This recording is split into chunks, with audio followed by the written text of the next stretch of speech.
Listening test.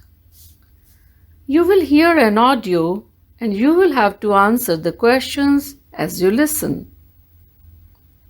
Before you listen to the audio, please read the questions carefully. Now listen to the audio. Lesson: The Tiger in the Tunnel. Baldev, the watchman, was responsible for signaling whether or not the tunnel was clear of obstructions.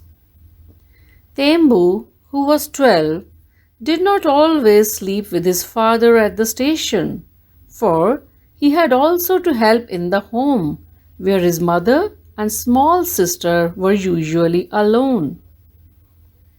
They lived in a small tribal village on the outskirts of the forest, about 3 miles from the station. Their small rice fields did not provide them with more than a bare living, and Baldev considered himself lucky to have got the job of Khalasi at this small wayside signal stop. This is the end of the audio. Please check your answers.